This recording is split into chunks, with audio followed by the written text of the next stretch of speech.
Hoy contamos con la participación de Alejandro Quintero, Andrés Tudela y Guillermo Santos. Andrés Tudela se ha desempeñado en las áreas de producción, dirección y guión. En el 2017 escribió el guión del cortometraje Ausencia. En el 2016 fue seleccionado para participar en el Talents Buenos Aires, organizado por la Universidad del Cine en cooperación con el Berlinale Talents en el 18 FASIC. Ese mismo año quedaría seleccionado en el BAM Projects 2016, mercado de coproducción cinematográfica.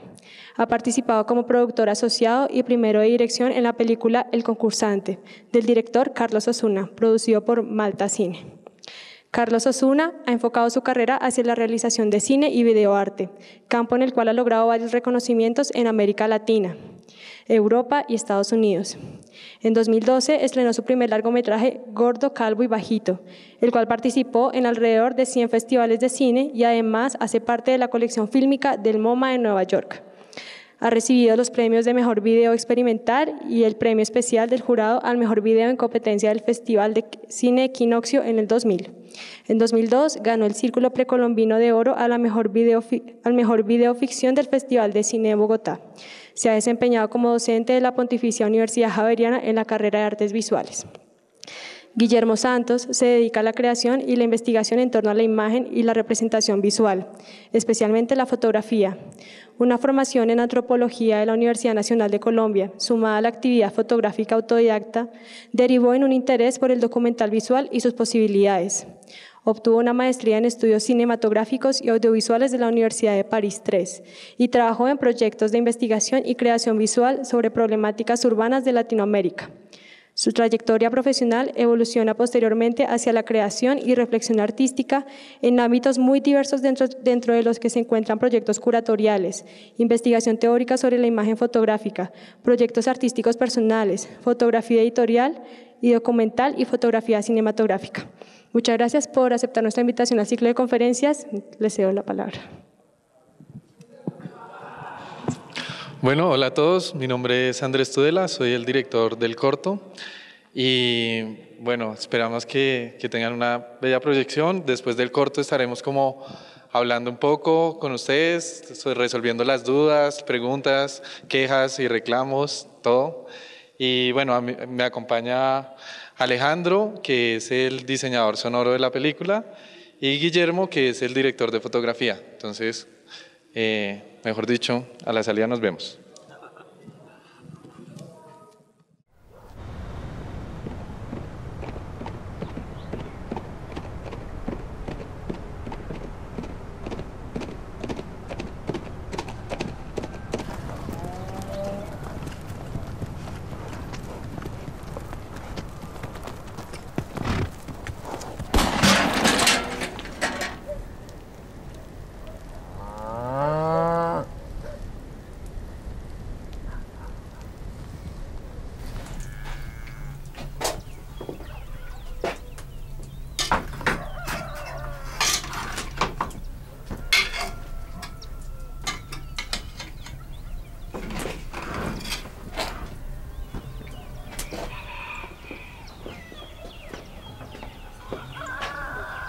¡Pedro Julio! ¡Pedro Julio! ¡Pedro Julio! ¡Oh! ¡Pedro Julio!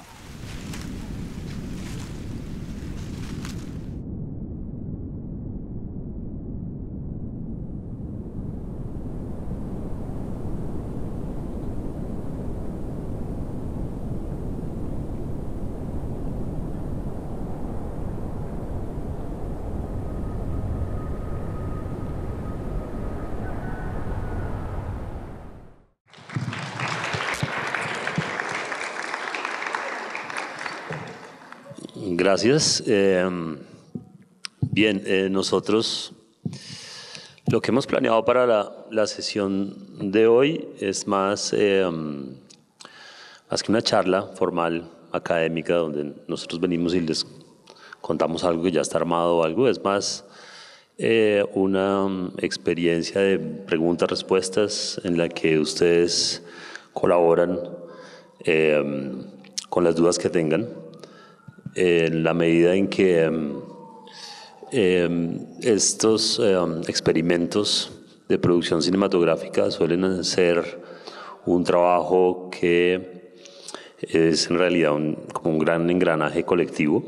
Generalmente estos proyectos, especialmente en un país como el nuestro, que tiene una industria cinematográfica que es de pequeña escala, son el resultado en realidad de un esfuerzo como de un conjunto de personas que se junta para lograrlo, y básicamente depende básicamente de ese esfuerzo colectivo. Y generalmente uno tiene la experiencia en las salas de cine, que uno ve la proyección y bien, sale y comenta la película, pero en muy pocas ocasiones uno puede quedarse y realmente como tener el equipo que está detrás abierto a preguntas, a las inquietudes, a las dudas que ustedes como público tengan. Entonces, en la medida en que tenemos aquí al director, al diseñador de sonido y pues a mi trabajo que fue el de fotógrafo, la idea es que hagamos una conversación con ustedes, una conversación libre sobre cualquier idea que ustedes tengan, no solo las ideas que involucran particularmente, por ejemplo, los departamentos de sonido, de fotografía, sino cualquier asunto de producción o de la escritura del guión o de lo que sea que se les venga a la cabeza, y nos ayuden a generar una discusión aquí entre todos, que vaya develando poco a poco como ese aspecto colectivo de la creación que tiene el cine. Y en ese sentido yo quería tomar la palabra primero porque me gustaría hacerle una pregunta a Alejandro, como para empezar esa discusión.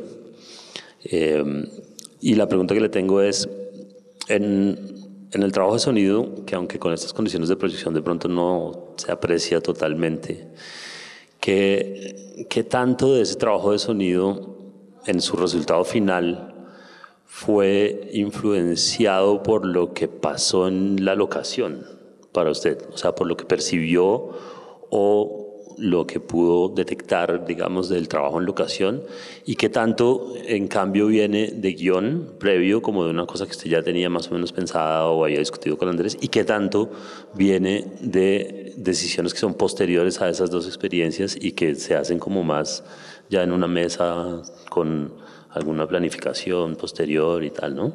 O sea, que si usted pone esos tres factores en una balanza, digamos, cuál termina pesando más y cuál termina pesando menos y por qué. Porque eso nunca, por ejemplo, lo discutimos y me gustaría saber. Y por supuesto, siéntanse libre de interrumpir y preguntar lo que quieran en el momento en que lo deseen.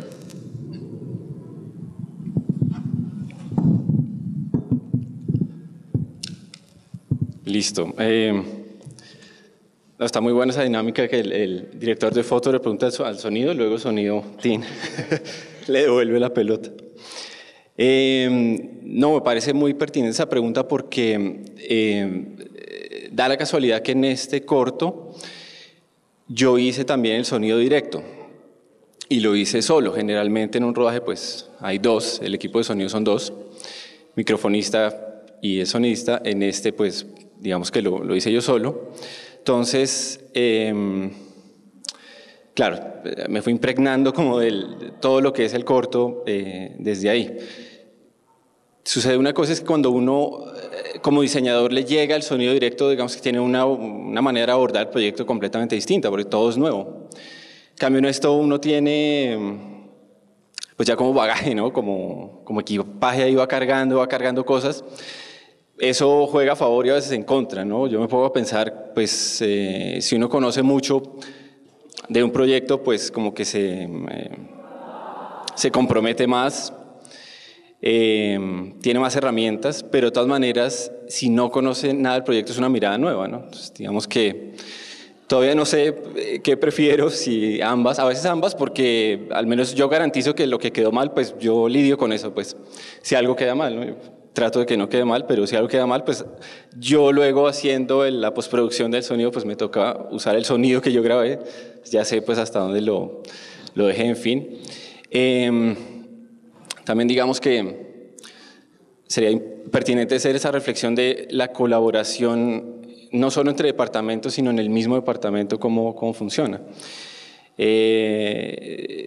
A mí me parece que siempre debe haber una comunicación directa entre el sonido en locación y luego la postproducción, porque Digamos que cuando uno hace ambas cosas, uno es capaz de decir, oiga, no tengo que limitarme a lo mínimo, que generalmente en un rodaje es pues, grabar los diálogos y quizá algunos efectos de directo, o sea, como sonidos y eso, ¿cierto?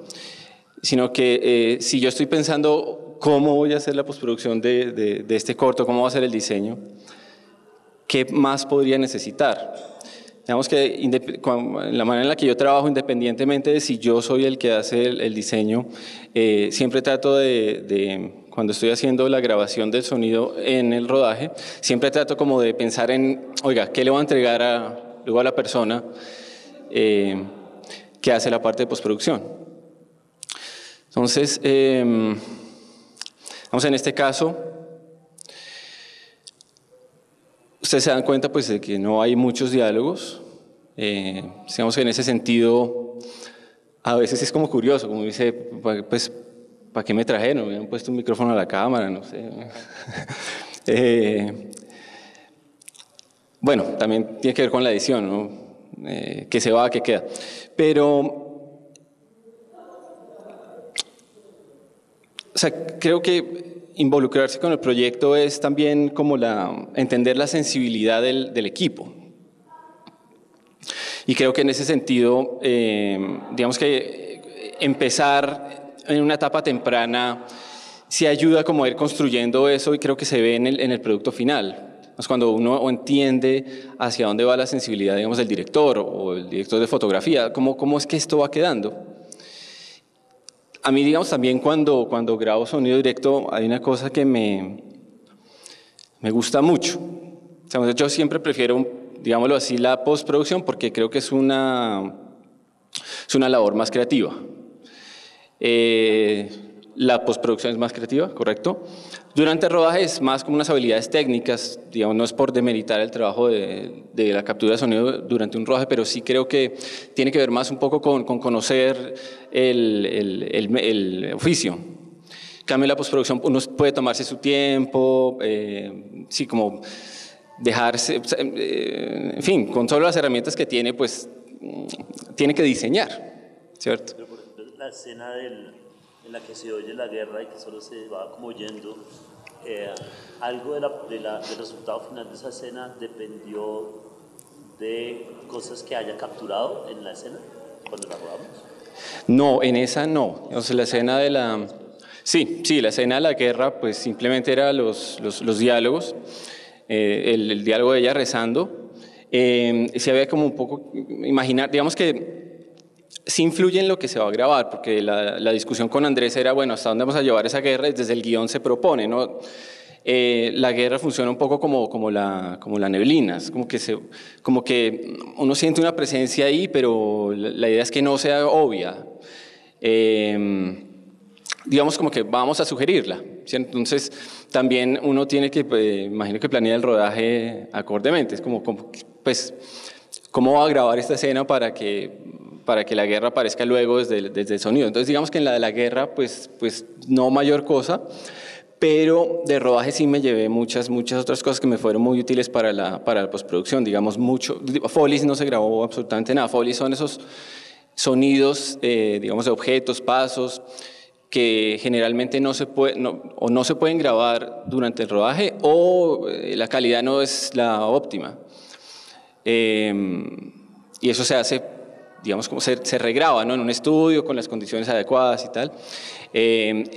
Para este corto no hubo necesidad y sí hubo un trabajo consciente de, oiga, vamos a intentar hacerlo desde el rodaje. Entonces, digamos que sí me llevé muchas cosas de... Como el sonido del campo y eso fue todo capturado, realmente.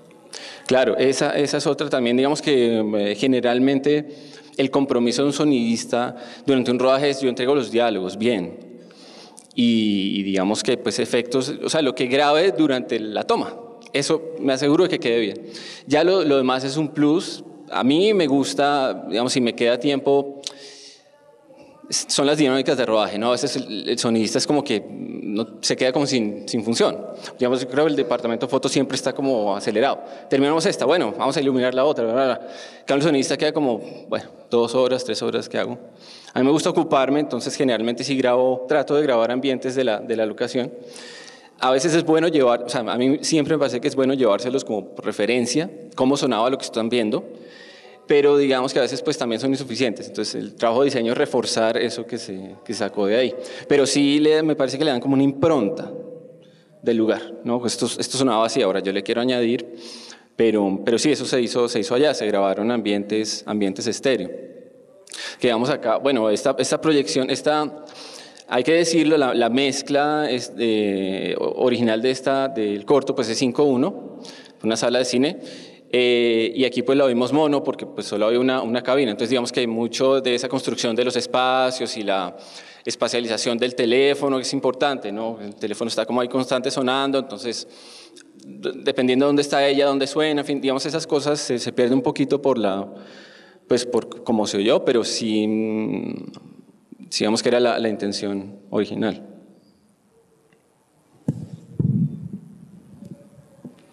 Bueno, ¿alguien tiene una pregunta o seguimos en la dinámica de corcharnos acá?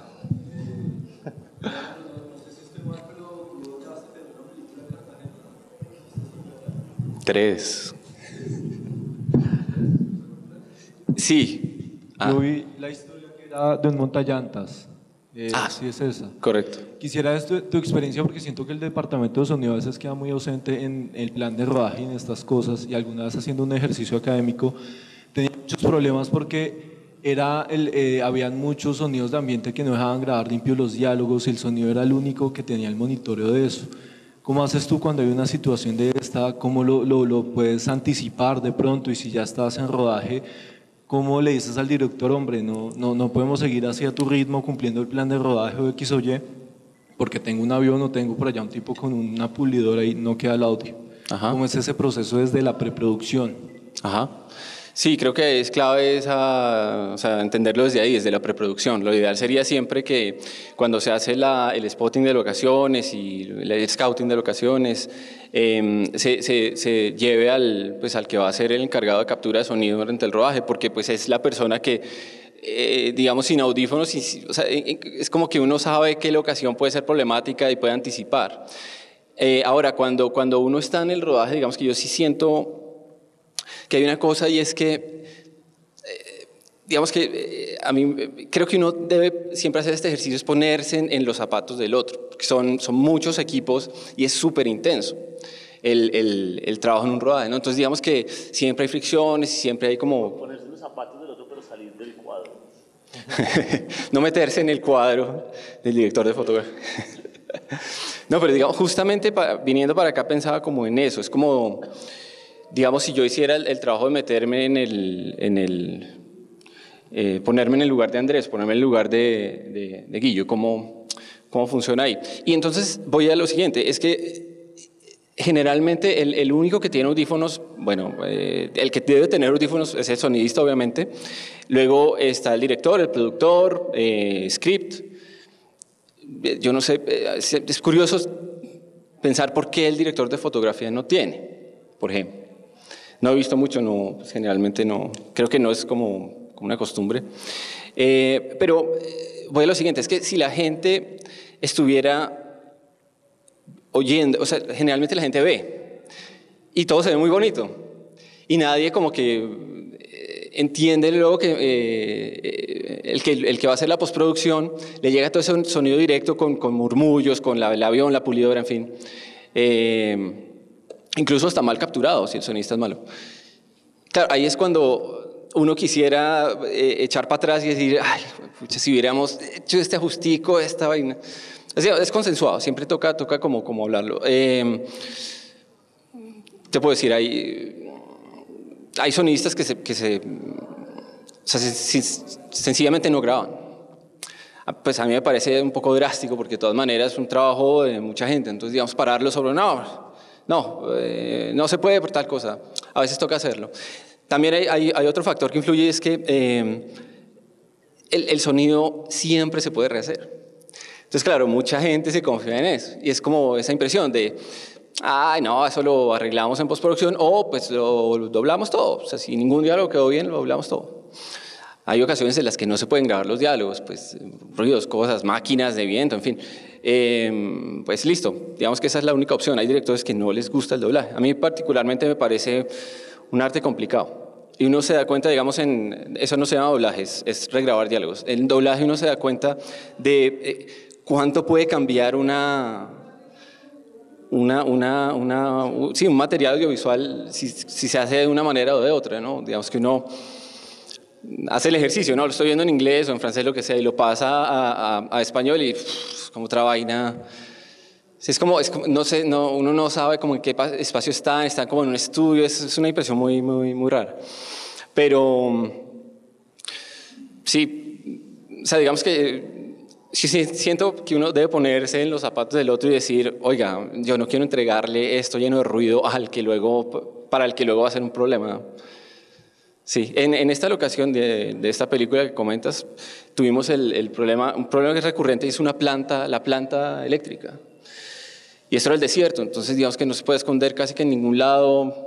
Fue un complique. Yo siempre la oía, pero es como, pucha, bueno, yo creo que esto con una limpieza se puede arreglar, pero pues tampoco había otra, tocaba tenerla y afortunadamente pues se logró limpiar todos esos diálogos que tenían como esa planta detrás y bueno, digamos se logró salvar. Pero sí creo que hay que llevar un buen sonista, que es el que sabe decir, hasta aquí llego. O sea, ya el resto yo no me comprometo. Hasta aquí hacemos este compromiso y entregamos algo. Gracias. Buenas tardes. Me gustaría preguntarle un poco más acerca del proceso creativo en esta fase de diseño sonoro. ¿Desde qué perspectiva lo aborda? Si lo que busca es reforzar el mensaje que está dejando la imagen o contradecirlo. ¿Cómo construye su noción para crear este diseño sonoro y aportarle a la historia o cómo lo maneja? Gracias. Pues el trabajo siempre empieza con el guión. Curioso el guión es que es un texto literario, ¿no? Entonces, el guión, yo creo que una película es como, termina siendo un objeto muy curioso porque empiezas de una idea. Generalmente es como una imagen audiovisual, ¿cierto? Ya como en la cabeza de alguien. Luego tiene que sentar a escribirlo, pero entonces me imagino que cuando uno está escribiendo, bueno, Andrés quizá nos pueda, eso va a ser su pregunta mía, mi pregunta es usted. Yo imagino que uno está escribiendo y uno dice, uy, ¿hasta qué punto voy a entrar en descripciones? ¿No? O ¿hasta qué punto son los diálogos? O ¿hasta qué punto? Entonces ya es un documento especial. Luego está escrito y la gente lo lee un poco como si fuera pues, como un cuento, una novela, dependiendo de la longitud. A mí me gusta cuando el guión tiene sugerencias de sonido. Digamos, este era muy claro y fue la discusión desde el comienzo, digamos, la parte de la guerra, y es una cosa que hay que construir del sonido. Entonces, bueno, ¿cómo vamos a hacer eso? Independientemente de si uno ha hecho el directo y ha estado involucrado en el proyecto desde el comienzo, cuando a uno le llega el corte, ahí es cuando empieza a tomar decisiones. Y así haya, digamos, diálogos, a mí siempre me parece que es como una hoja de papel en blanco. Entonces, o sea, a veces es aterrador empezar un proyecto porque uno sabe como a dónde lo quiere llevar y hasta dónde o sea, por dónde se va a ir, por dónde el proyecto lo va a llevar a uno. Lo que yo empiezo haciendo siempre es, digamos, como salir un poco de lo técnico. Entonces, los diálogos, si hay diálogos, entonces limpiarlos, bla, bla, bla, los volúmenes, vamos a hacer los paneos que sean necesarios, en fin, si hay que regrabar cosas, pues se va haciendo una lista, en fin. Luego paso a los efectos del directo, que son, digamos, algunos sonidos que se han podido grabar durante la escena. Por ejemplo, cuando ella está cocinando, muchos de esos sonidos, todos esos sonidos pues son de la locación, nada se regrabó. Entonces, digamos, voy saliendo de esas cosas que permiten que la película como que viva en mí. Y luego, ya sí trato como de hacerlo en orden, o sea, coger el comienzo de la película. Y a veces pues la pregunta obligada es ¿cómo querría yo que esta película empezara si no fuera mía? O sea, si yo estoy sentado en la sala de cine y ¡prum! ¿Cómo me reciben? Sí, eso por un lado. Luego hay digamos, materiales que tienen más diseño que otros. Digamos, este corto, siento yo que sí tiene como una voluntad de experimentar en todo sentido. Creo que, digamos, desde la foto, desde el montaje, parece que hay una propuesta ahí muy interesante.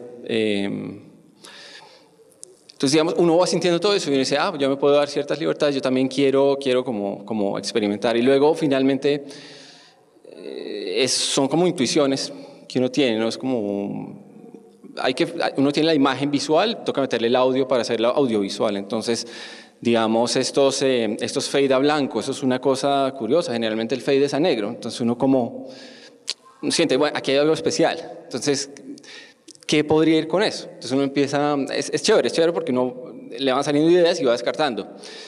Y uno va decantando y después dice, bueno, esta es la que a mí me parece, me imagino que me parecerá horrible ese ruido blanco en ese fade a blanco, pero para mí tenía algún sentido. Sí, creo que simplemente llega un punto en el que uno lo ve y dice, esto es, ya, esta es la imagen concisa.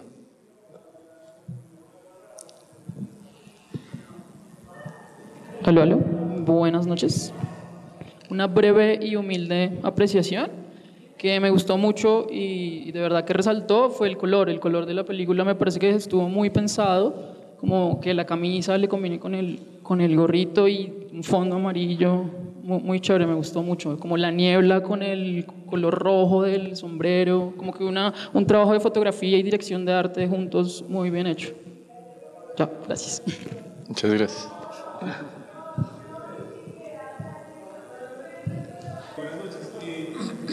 Quería preguntarles cómo es ese diálogo creativo que hay entre el director principal y el director de fotografía. Si hay cierta libertad de que, bueno, me imagino yo que el director ya te planteaba muchas bases, muchos parámetros a seguir, muy visuales, su descripción, y llega el director de fotografía a hacer material, a hacer realidad eso que ya está planteado, ¿sí? Entonces, ¿qué tanto puede el director de fotografía salirse de esos cánones que ya establece el director y plantearle algo? O si el director es muy inamovible y dice, hombre, yo soy el que lo planteo y usted hágame materialidad lo que yo tengo en mente, ¿sí? Porque había escuchado a algunos directores que en el proceso del storyboard y todo planteaban prácticamente cómo debería ser todo. Una iluminación acá, un plano de esta forma, un plano de esta otra, y simplemente el director de fotografía llegaba a realizarlo. Entonces, ¿qué tanto se da ahí? ¿Qué tanto entre los dos hay ese diálogo de, venga, yo le propongo eso, usted me lo acepta o no se lo acepto? Sí. En nuestro caso fue una dictadura, en realidad. No, mentira. No, yo creo que hay diferentes estilos de directores y diferentes metodologías de trabajo también, dependiendo de las personas y del proyecto. Digamos que en todo caso es importante que el proceso de creación en el cine tiene como unas jerarquías, ¿no? Y pues el director realmente es la persona que tiene la última palabra, ¿no? Entonces uno puede plantear cosas en el proceso creativo, pero digamos que si hay visiones distintas o si hay opiniones distintas sobre lo que debería pasar o no debería pasar en el proceso creativo, en realidad el director en principio es quien tiene la última palabra y es justamente como su función en la medida en que es el que debe tener como el global realmente en su cabeza, el que tiene la responsabilidad de tener el global del producto total en su cabeza. Y en ese sentido a mí me pasó, por ejemplo, en el primer largometraje que hicimos, recuerdo mucho, con Carlos Osuna, que es un director con el que hemos trabajado también los tres, pues recuerdo mucho que yo leí el guión, por ejemplo, la película se llama Gordo, Calvo y Bajito, y yo tuve la impresión de que era una película muy cómica, me parecía chistosísimo, muchas cosas que pasaban en el guión. Es una película que además es en animación, en rotoscopia, y después la grabamos para que fuera animada. Y pasaron muchas cosas, y después el sonido, todo. Finalmente la película, bueno, se acabó otra, la vi la primera vez que yo hacía un largometraje, la vi la primera vez y no pude verla, porque estaba viendo constantemente era lo que habíamos hecho. Como que estaba viendo, este plano fue en el que se le cayó la zanahoria y no sé qué, y después, aquí fue donde no sé qué, y pum, se acabó, y dije, ¿de qué es que se trataba? Como la tercera vez la pude ver, y la película es tristísima, por ejemplo. Me parece triste, es triste. Y eso, por ejemplo, yo no lo había sentido con tanta potencia, y después hablando con el director, pues él me dijo, sí, evidentemente siempre la idea era que la película fuera tristísima. Y yo como director de fotografía nunca había realmente entendido esa parte totalmente de la potencia como iba a quedar. Y me di cuenta que, claro, él tenía la cabeza del asunto, en la cabeza realmente el asunto completo. Entonces, en esa medida, las decisiones finales siempre se toman por el director. Pero uno en el proceso creativo, por lo menos lo que yo pienso como director de fotografía, es que uno tiene que poner la mayor cantidad de cartas sobre la mesa para que esa decisión pueda ser tomada lo mejor posible. Y poner todas las cartas sobre la mesa significa, en buena medida, sentarse con el director, por ejemplo, y empezar a discutir cada cosa. Y decir, bueno, podría ser así, podría ser así. El director dice, yo la veo así. Pero también en ese diálogo puede pasar que uno salga con ideas que resuenen mejor con la idea original que tenía el director, pero que se ha hecho de otra manera, por ejemplo, ¿no? Si quieren, yo les voy a mostrar una cosita acá que tengo en mi computador, que creo que nunca la hemos mostrado, que me parece interesante que la vean, que es la copia del primer storyboard que hizo Andrés y me mostró, que es este, ¿no? No, por ejemplo, me está diciendo que no lo puede mostrar, pero bueno, aquí ya nos vamos a lidiar a ver cuál es. Y esta pequeña copia está hecha de muchas imágenes de trabajo que él tenía. Algunas de esas imágenes venían de trabajo previo en la locación que él había hecho, o con la actriz que él había hecho, y otras eran sencillamente imágenes de internet que él había bajado, como imaginándose que podía ser. Entonces, como ustedes ven, pues esto da una idea inicial, pero no tiene ninguna coherencia fotográfica. No, mentiras, pero sobre esa idea inicial comienza una discusión sobre el color, una discusión sobre el sentido de cada escena. Una de las discusiones iniciales que tuvimos, por ejemplo, que era importante, era decidir si realmente, por ejemplo, estos interiores iban a tener luz artificial en el espíritu de la historia, o en realidad ese lugar no tenía luz artificial, sino luz solamente de fuego. Entonces decidimos, por ejemplo, que la luz iba a ser de vela solamente en los interiores. Y así se va construyendo, yo creo que una cosa, y llega un momento también en el que el director tiene que soltarla, porque no puede estar pendiente de todos los detalles de realización, y ya hay muchas otras cosas que usted ya decide completamente solo, pero bajo el trabajo, digamos, previo a haber entendido un poco las ideas generales, hasta que llegamos a un momento en que ya cuando estamos, digamos, rodando, pues tiene que haber una mecánica que esas cosas ya se tienen que haber ventilado lo suficiente como para poder tomar las decisiones ágilmente y rápidamente, ¿no? Yo creo que sí satisface la respuesta a la pregunta, más o menos, John. Antes de tu pregunta quería complementar, pues el cine pues es un arte que se hace en conjunto, entonces yo sí creo que no todo puede recaer en una sola persona, que sea el director, sino precisamente uno para eso escoge su equipo, porque uno de otra forma está confiándoles también la película y la forma de ver a ellos.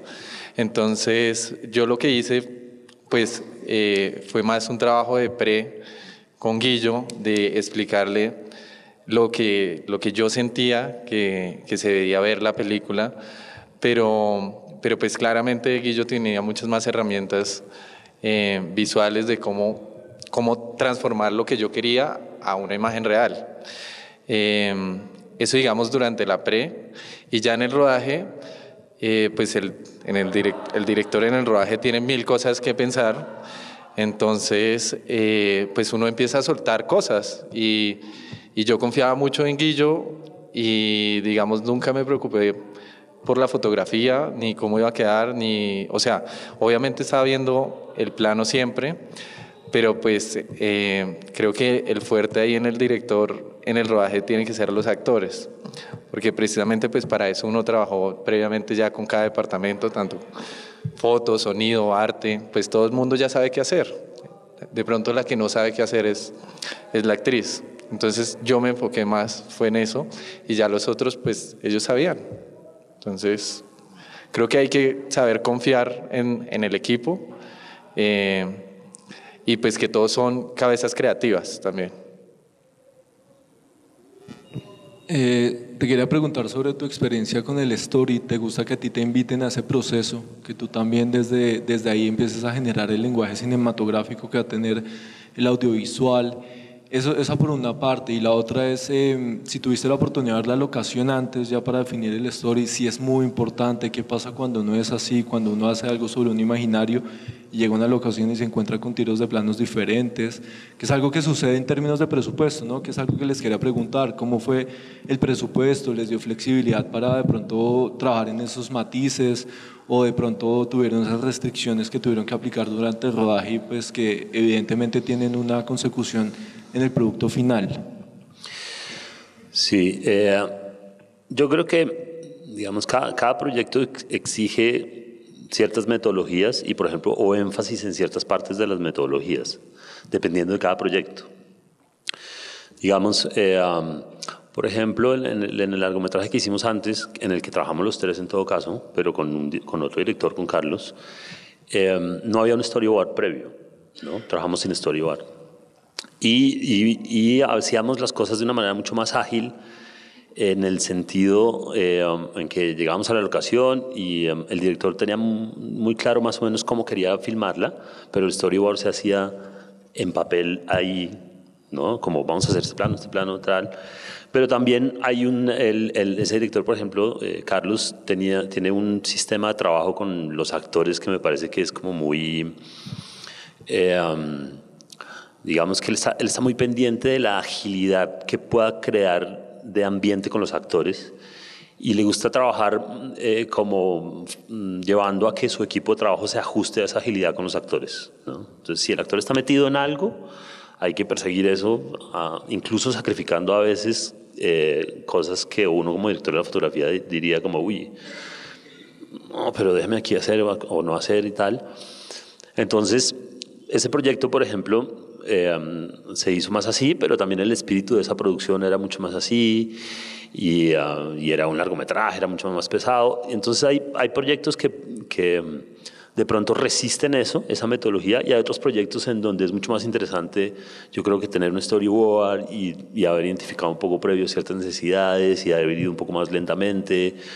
O hay puestas en escena que probablemente son mucho más complejas, en donde es absolutamente necesario que estemos de acuerdo sobre cada plano e incluso hagamos esquemas previos de iluminación, pero también hay que tener el tiempo y el dinero para hacerlo. Entonces también yo creo que esa pregunta que tú me haces, yo la sugeriría plantearla desde el principio con el productor presente, desde el principio con el proyecto en el papel, como hacia dónde queremos ir en términos de esas decisiones, a ver si vamos desarrollándolo con storyboard o no. Y sí. Idealmente, claro, uno como fotógrafo, pues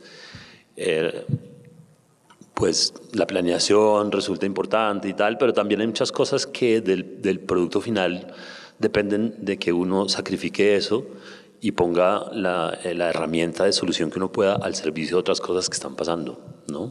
Yo creo que aquí nos pasó una mezcla un poco de las dos cosas. Y también nos pasó, para seguir respondiendo la pregunta, que los tres habíamos trabajado en esa locación antes, porque escenas de ese largometraje habían sido grabados en esa misma finca donde grabamos esta locación. Entonces, eso quiere decir que habíamos tenido realmente un reconocimiento previo de la locación. Habíamos viajado varias veces, o sea, yo había ido a ver la locación en ese largometraje antes una vez y había hecho pruebas de cámara allá, y luego habíamos rodado escenas exteriores allá. Yo ya sabía cómo era el comportamiento de la niebla, el clima, la casa, sus alrededores. Andrés también, pues Andrés ahora les va a contar seguramente, pero obviamente porque es una historia que está ligada como a su familia y todo. Entonces, yo creo que ahí teníamos como un 60% de muchas cosas que tienen que ver con la historia y con el ambiente de la historia, muy ya en la cabeza, interiorizados, y fueron discusiones que fueron mucho más rápidas, y también a la hora de rodar fue como más ágil todo el asunto. Entonces sí conocíamos la locación previamente, y eso fue muy importante. Y pues ahora lo de presupuesto y todo eso, yo creo que va a dejar que Andrés hable un ratico.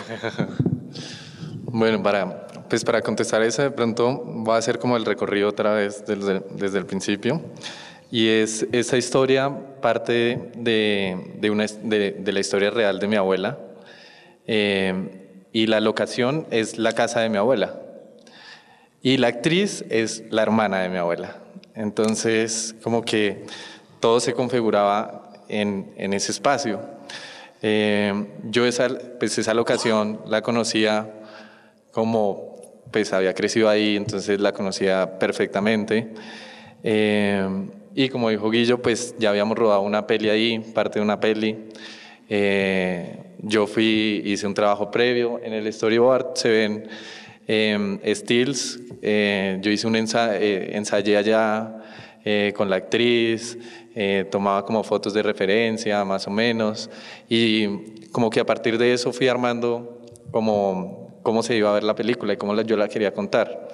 Después de eso, pues sí llegué pues al trabajo previo con Guillo, pero todo fue muy fácil en la medida en que tanto sonido como foto conocían perfectamente la locación. Entonces como que yo les podía hablar de cosas, de cómo me imaginaba cómo se iba a ver la película y cómo se iba a ver la película, y ellos mismos ya tenían un imaginario de esa misma locación en la cabeza. Entonces era mucho más fácil el trabajo en ese sentido.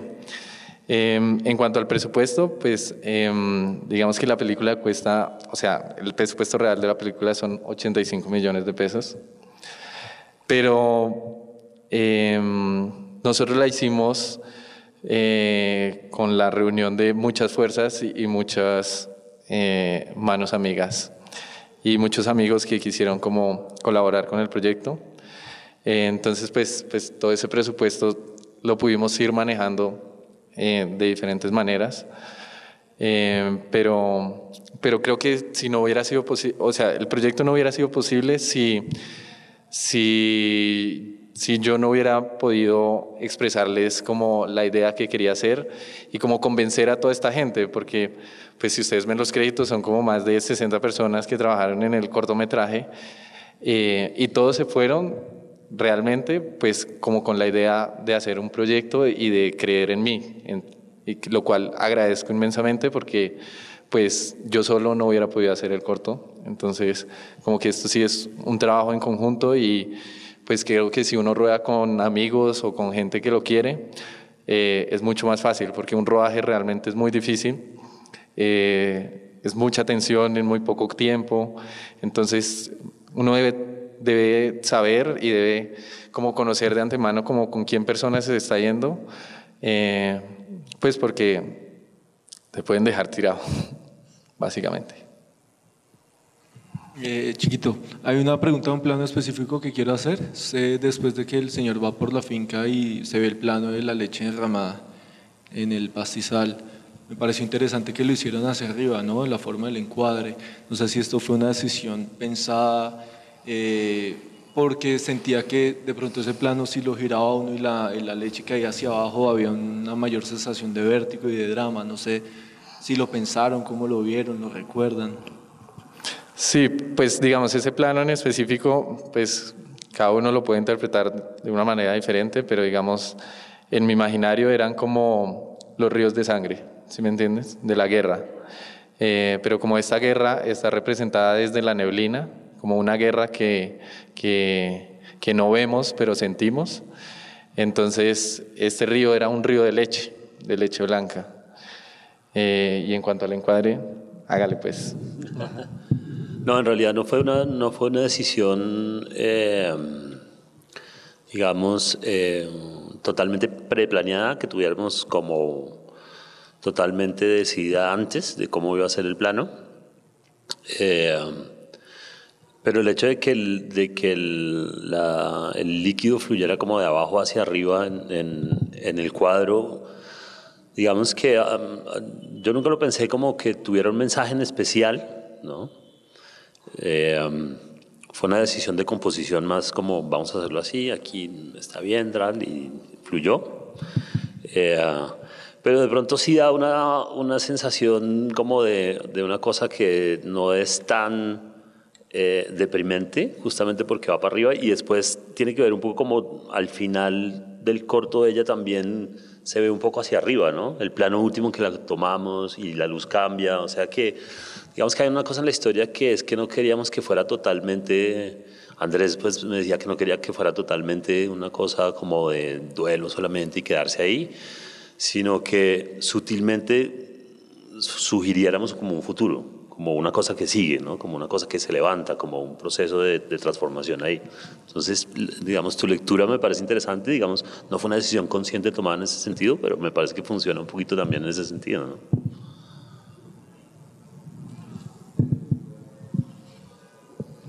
Aló. Me gustaría preguntar acerca del proceso de dirección de actores.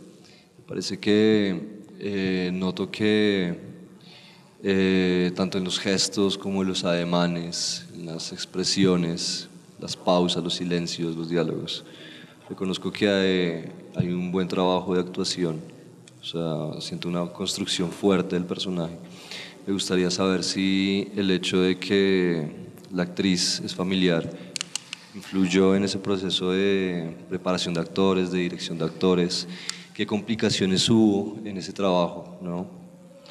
¿Qué tipo de ejercicios o actividades se realizaron? Si quisiera usted compartirlas, más o menos. Bueno, como les dije, ella es la hermana de mi abuela, o sea, mi tía abuela, y ella tiene 82 años. De hecho, yo no lo hice con mi abuela porque mi abuela tiene ya 92 y ya era, pues, ponerla en una situación demasiado exigente para una señora de esa edad. Pero, pues, yo iba a empezar a hacer un proceso de casting, pero yo sentía que necesitaba una naturalidad en cómo, porque había una relación muy cercana de la mujer con la casa, porque pues digamos que parte de la construcción del guión fue que para mi abuela, digamos, su casa era más que esas 4 paredes, era la memoria de su esposo, era la historia de ella, eran sus raíces que ella no estaba dispuesta a abandonar. Entonces había una conexión muy fuerte entre el personaje y la locación. Entonces, pues se me ocurrió que tal vez lo más oportuno es trabajar con alguien que haya vivido en esa casa y que conociera esa casa. Entonces, en esa medida, pues creo que mi tía abuela era la mejor opción. Yo lo que hice es, ella vive allí, de hecho, entonces lo que hice fue llevármela a Bogotá, vivió conmigo 3 meses en mi casa y ensayábamos todos los días 2 horas en la mañana y 2 horas en la tarde. Obviamente ella ella no tiene ninguna formación actoral, ni siquiera artista, ni nada. Entonces, pues no tenía sentido como entregarle un guión y que lo leyera o se lo aprendiera o nada por el estilo. Como que los ejercicios fueron más como de orientación, ella también conocía la casa, entonces yo le decía, tienes que ir para tal lado, a hacer esto, pero digamos ella tenía un comportamiento muy natural que nos servía mucho. Obviamente sí hicimos ejercicios de preparación de actores, de respiración, pero digamos, la única escena, pues yo nunca le dije a mi tía abuela realmente qué estábamos haciendo. O sea, realmente no le dije cuál era la historia que estábamos haciendo, sino fragmentaba las escenas. Y ella entendía que tenía que ir primero por una cantina, después tenía que ordeñar, después tenía que hacer un caldo, pero ella no entendía realmente como la totalidad del corto. Solo en la escena que ella llora, de hecho, ahí pasó algo muy chistoso, bueno, muy particular, y es que cada departamento pues estaba trabajando y poniendo sus cosas, arreglando las cosas, todo, y yo me acerco a ella y le cuento en ese momento qué estábamos haciendo. Y pues ella misma se cargó y ella misma empezó, pues ella ahí como que asume como el duelo y la pérdida y fue su reacción natural. O sea, yo no le dije llore, ¿sí? Sino tuviste esto, tal, esto pasó, esto fue, y ella misma pues tomó esa postura y tuvo esa acción. Entonces pues como que básicamente lo que le dije fue a Guillo, ruede, como salió, salió, y fue una toma única que hicimos de ese plan.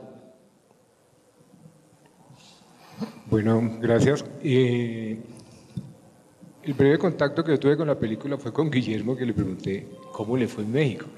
Me dijo, no, bien, casi, no sé qué pasó. Entonces me preocupa mucho y no solo para este tipo de material cinematográfico, sino para todas las películas, ¿cuál es el criterio que tienen estas personas que se encargan del concurso cuando de todas maneras hay una dependencia en las películas o de la fotografía, o del sonido, o de la dirección, y cada uno se califica, ¿cierto? Personalmente a mí me parece que esta película tiene una influencia muy grande en la fotografía, porque las tomas se demoran harto. Cuando empiezan las escenas, las tomas están quietas, muy buenas, y ahí arrancan todo el proceso de comunicación. Entonces yo digo, a mí personalmente, no porque yo soy diseñador gráfico, entonces yo me fijo mucho en la imagen, pero también la escucho. Entonces esa unión entre imagen y dirección, que al final, digamos, es lo que se concreta en lo que uno ve, me parece que no en todas las personas que ven la película lo califican de la misma manera. Entonces es una suerte que se tenga que decir, bueno, pues la película era tan organizada, pero pesó más la fotografía, pesó más lo real, pesó más la actuación. Y en ese sentido, pues me llama mucho la atención también cuando logran activar la comunicación con los primeros planos. Entonces uno ve esos primeros planos muy bellos y otros que se rompen para que esa fotografía que se empieza se pueda continuar con otra escena. Entonces, pues uno ve maravillosa la película, pero como yo estoy me fijo más en la imagen, pues a veces se me olvida del sonido. Y yo digo, ¿cuál es el sentido que tiene para calificar estas personas este material? Si es una selección a priori, o si es que ellos ven ante las películas, o si en un momento determinado pesa más lo que piensa un director que le gusta más la fotografía o que tiene más interés por el sonido. Porque siempre uno dice, bueno, lo calificaron, ¿a dónde llegamos?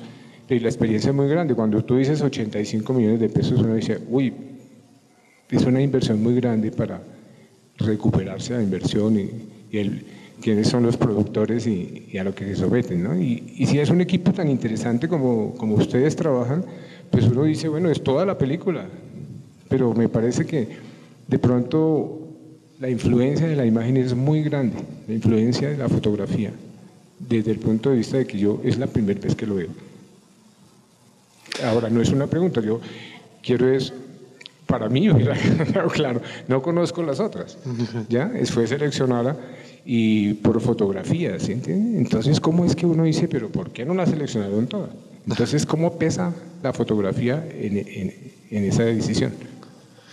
Pues, a ver, te digo que el universo de los festivales todavía no lo comprendo, la verdad. O sea, es muy difícil como decir un patrón de por qué seleccionan a una película u otra. Pues digamos que un poco como el recorrido de la película se estrena en el Festival de Cine de Bogotá, siendo el primer cortometraje que se muestra en la historia del festival.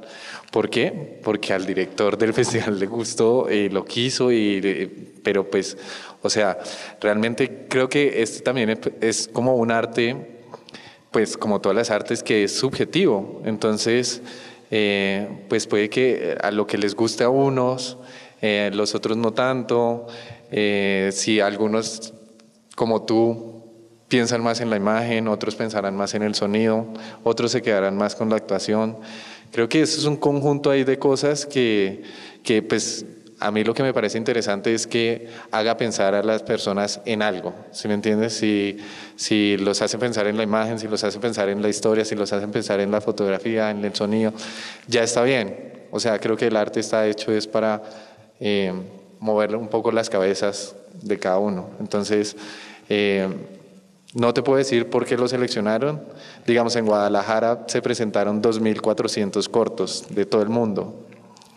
Quedamos una selección de 12. ¿Por qué? No sé realmente. No sé si fue el sonido, fue foto, o fuimos todos. No, realmente no. Ahí sí no sé el comportamiento de los festivales. Complemento un poquito de eso, que también el cortometraje también estuvo, pues participamos en Guadalajara hace un mes. De hecho, yo pude ir a Guadalajara gracias al apoyo de la Dirección de Bienestar de aquí de la facultad y fue una experiencia interesante. Pero el corto también había participado al final del año pasado en el Festival de Cine de Amiens en Francia. Y con respecto a lo que tú dices, a mí me parece que es interesante ahí la experiencia que tuvimos. Había una selección también de competencia internacional de cortometraje que era tal vez más diversa que la de Guadalajara porque es un festival, Guadalajara es un festival iberoamericano y este era un festival como más internacional. Y nosotros hicimos la tarea en el Festival de Amiens de ir a ver todos los cortos, ¿no? Ir a ver como toda la competencia. Y claro, teníamos nuestros preferidos también y discutíamos, este puede ser, este definitivamente está muy mal, el otro sí nos gusta. Me imagino que más o menos los jurados tienen la misma discusión, pero nos pasó una cosa interesante y es que la competencia de cortometraje tenía 2 premios. Un premio del jurado, que es como que seleccionan el mejor, y un premio del público joven. O sea, ponían el público joven a votar. Y nosotros ganamos el premio del público joven, ¿no?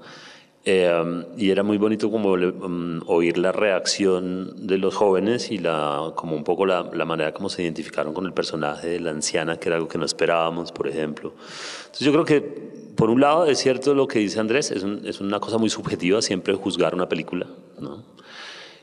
Por otro lado, en el caso específico de los festivales, yo creo que siempre hay como unas líneas curatoriales que están prediseñadas, sobre las cuales ellos no solamente planean esta versión del festival más o menos va a tocar tales ejes o tales temáticas y además nos interesa tal tipo de cine, sino también hay unas líneas curatoriales en el jurado que escogen. Todo eso como que va dando unas líneas que nunca lo dicen, pero que siempre terminan como imponiendo unos ciertos criterios de juzgamiento, digamos, del producto. Y muchas veces esos criterios no tienen que ser ni siquiera los que realmente movilizan el público, ¿no? Sino que terminan siendo unos criterios particulares. Sí, por ejemplo, en Amiens, ya que hicimos el ejercicio, el que ganó era el que tenía el peor puntaje para nosotros. Para nosotros, sí. Y ganó.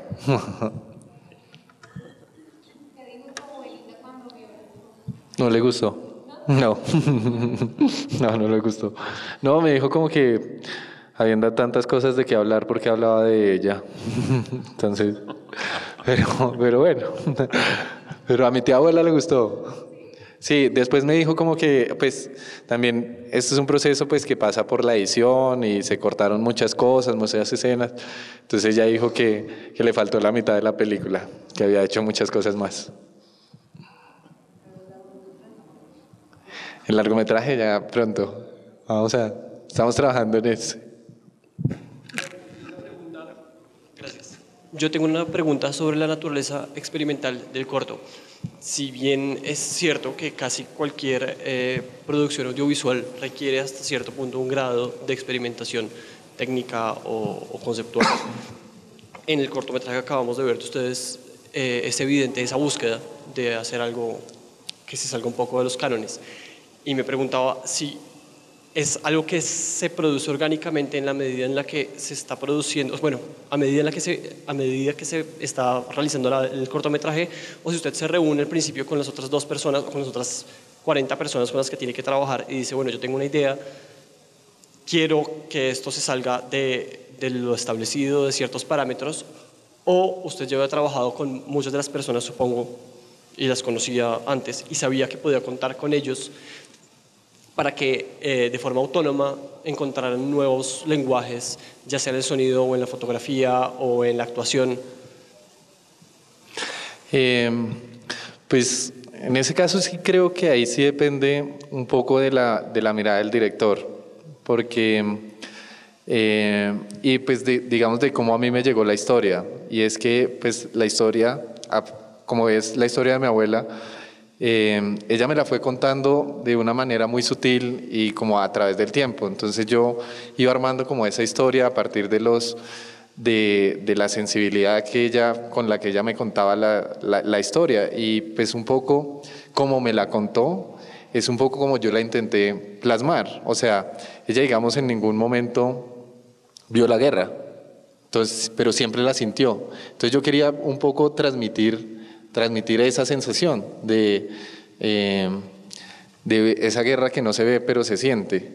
Entonces sí creo que digamos hay una línea donde el director toma una postura de cómo lo quiere mostrar, porque pues tal vez esta historia sea la historia más contada en el cine colombiano, que es sobre el universo de la guerra en Colombia, pero creo que lo que hace particular una de la otra es pues la mirada del director o desde cómo se va a contar. Entonces digamos que nosotros tres en especial hemos ya hecho 4 películas juntos, pero digamos las otras películas estaban dirigidas por otro director, y creo que esta película, por ejemplo, se sale de todo lo que habíamos hecho, pero a pesar de que se sale de todo lo que habíamos hecho, todos vuelven a engranar de una manera muy eficiente y eficaz. Entonces como que sí creo que digamos el trabajo de Alejo en el diseño sonoro creo que es uno de los fuertes de la película, porque la mitad de la película está construida a partir del sonido y a partir de eso que no se ve en la imagen. Toda esa guerra y todo ese contexto es un trabajo sonoro de Alejo, que digamos en este proyecto en específico tuvo una libertad mucho mayor que en los otros trabajos que ya habíamos hecho. Y en el caso de Guillo, creo que también desde la imagen queríamos narrar como ese minimalismo del conflicto, y queríamos centrarnos en el duelo de esta mujer, que a la final pues la película va de eso, del duelo y de cómo afrontas el duelo y cómo llegas a superarlo pues para poder seguir con tu vida.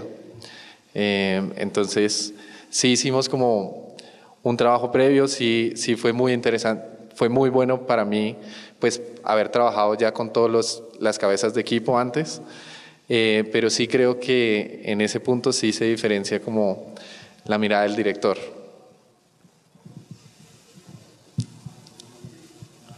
Buenas noches.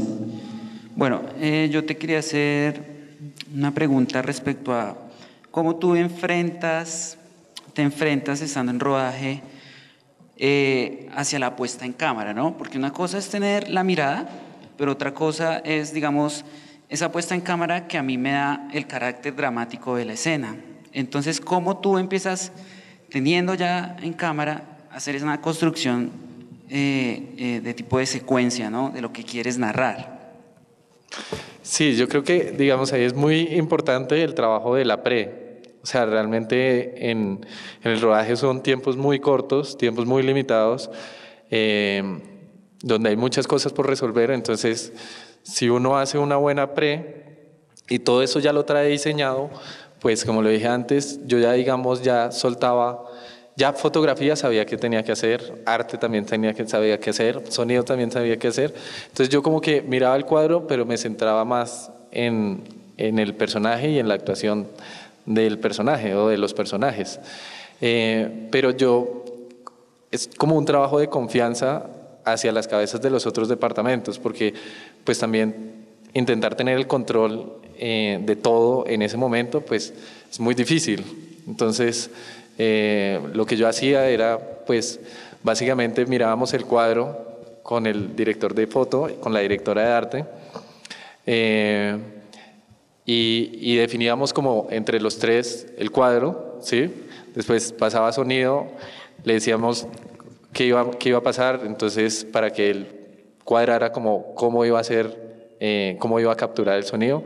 Y ya después, pues ya empezaba a rodar la escena y yo lo que me centraba es con el personaje. Entonces, sí creo que lo importante un poco es como confiar en las otras personas que están al lado tuyo y pues que es un trabajo pues en conjunto. Ahora me preguntaba, después de hacer un cortometraje, la distribución y exhibición, no sé si en algún punto se sentaron a decir, bueno, a estos festivales les queremos apuntar. ¿Quién fue el encargado de esa labor? Si fuiste tú como director o el productor. ¿Se dejaron de pronto un rubro en el presupuesto determinado para ir a esos viajes y representar el cortometraje? Porque finalmente hay mucho esfuerzo en hacerlo y es muy triste que a veces se queda sin verlo, ¿no? Sin recorrer las salas del mundo, que yo creo que le da peso al audiovisual finalmente. Entonces, ¿cómo es este proceso y esa visión desde la gestión del proyecto hasta pensarlo en esos escenarios?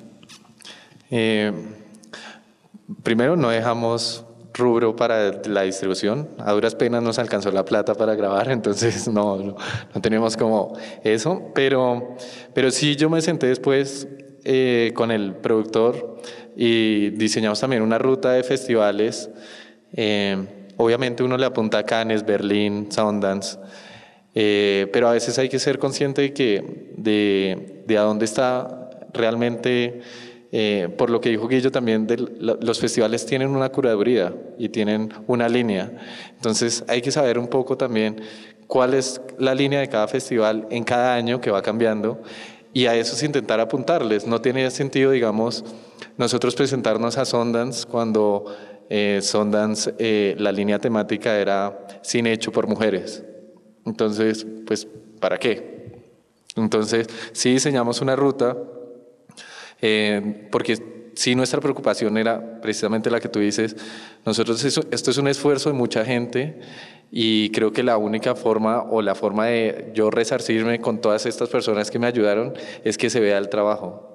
Entonces, pues nosotros empezamos en el Festival de Cine de Bogotá, en el BIF, después fuimos a Mians, después fuimos a Guadalajara y ahorita estuvimos en el Colombian Film Festival en Nueva York y luego Chicago y ahorita vamos para Berlín. Digamos que también un poco, o sea, también nos ha ido un poco bien, digamos, en la distribución, también. Pues no sé, el corto es bueno, no sé, y pues ha gustado y ha pegado en diferentes festivales, pero pues, o sea, sí creo que lo valioso es intentarle buscar los espacios a cada proyecto y tal vez no todos los proyectos van para los mismos lados, entonces sí hay como que pensar en una ruta de festivales y a dónde lo quieres mostrar y por qué lo quieres mostrar allá. En nuestro caso, digamos, pues nosotros la mayoría nos hemos ido, o por lo menos yo, con el FDC. Aquí yo lo patrocinan las universidades, muy bien, gracias universidades. Pero pues yo me voy con los estímulos del FDC. Entonces, así lo hemos hecho. Para ese proceso usas las plataformas que hay de festivales o de pronto llegaste al de Bogotá, al que me dices el primero y te llegó la invitación. ¿Cómo se mueve ese mundo, digamos? Pues ese mundo también es un misterio. Muchas veces nos presentamos como cualquier cristiano, ahí metiendo la página, subiendo el video y rogando a Dios que lo vean alguna vez. Pero en otras cosas, pues es también muy importante estar como en todos esos encuentros cinematográficos, en festivales, porque a uno lo va viendo la gente y va conociendo gente. Entonces, digamos, de Guadalajara nos seleccionaron para Berlín, porque estaba el programador ahí y él lo vio y nos dijo, me gusta su corto, queda seleccionado, ni siquiera lo mandamos.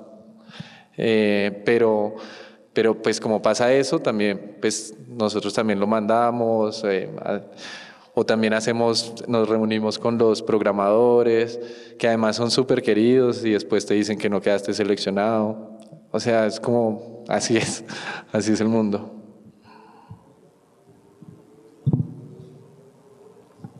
Bueno, yo sigo, que tengo muchas preguntas. Desde su experiencia, esta es muy personal de cómo ve uno el cine, ¿no? Y trabajar en esto. Nosotros somos realizadores también y tenemos ese sueño. Y la pregunta es fácil, ¿cómo vive uno el cine? ¿Cómo hacen ustedes desde su visión? ¿Tienen un trabajo fijo y cuando tienen tiempito lo sacan, escriben los guiones, se reúnen? ¿Cómo es ese cuento? Y chévere que cada uno nos cuente pues su experiencia. Alejo tiene plata, yo no. Que hable Alejo. ¿Te dedicas a... ¿Perdona?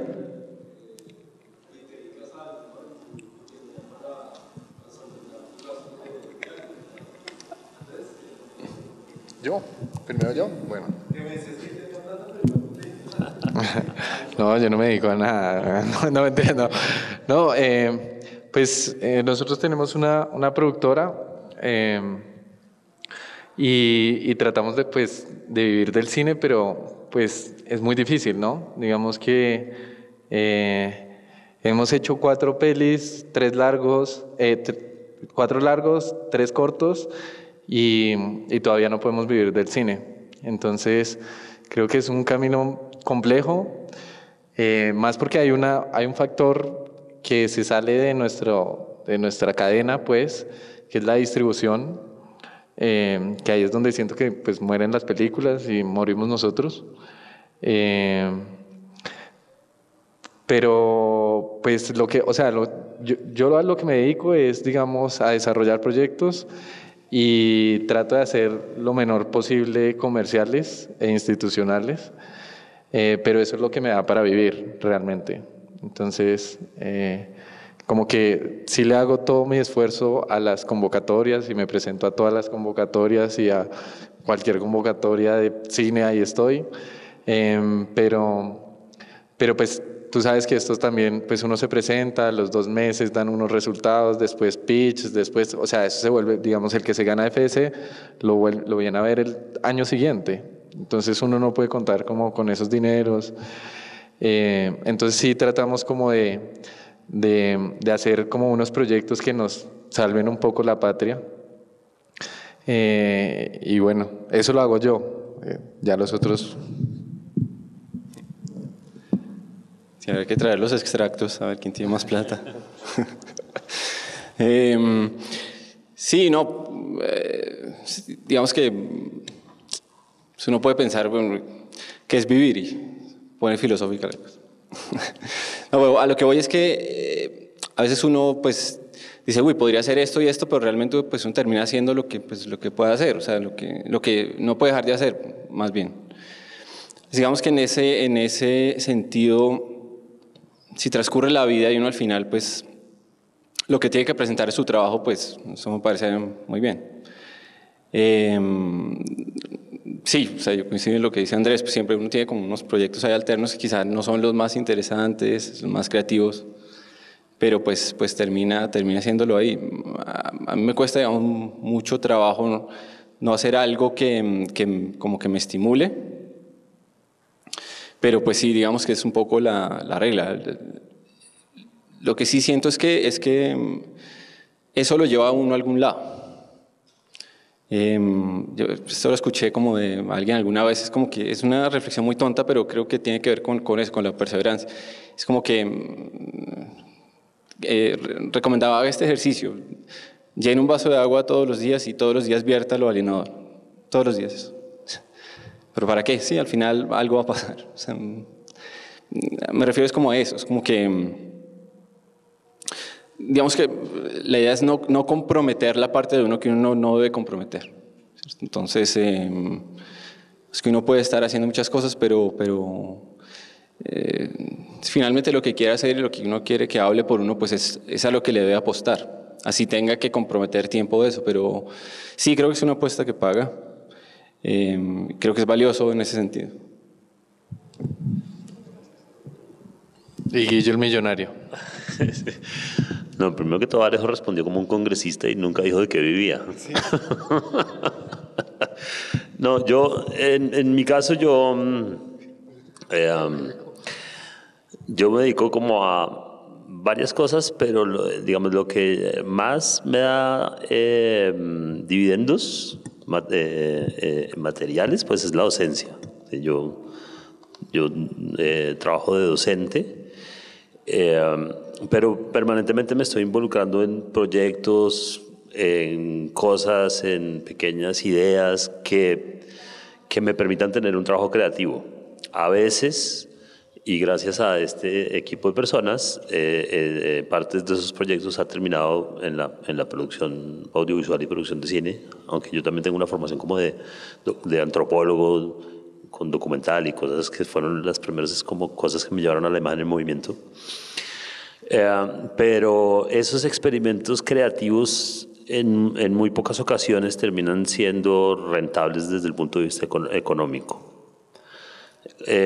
No porque no, a veces uno no se gana plata, sí, a veces, pero es una cosa esporádica de la cual realmente sería muy difícil vivir de eso solamente. Pero como dice Alejo, esos experimentos y esa parte del desarrollo de esos proyectos suele ser tremendamente nutritivo para el resto de la vida. Por ejemplo, me parece muy difícil concebir mi actividad docente sin poder alimentarla de esos proyectos. Como que no sería capaz, no podría, no tendría mucho que ofrecer, creo yo tampoco, si no lo hiciera de esa manera. Entonces uno va negociando, creo, como dice Alejo, creo que también uno va como negociando cuando se involucra en algo, cuando sí, cuando no, cuando tiene el tiempo, cuando necesita también traer dinero o no, o cómo, y ahí va uno negociando. ¿Sí?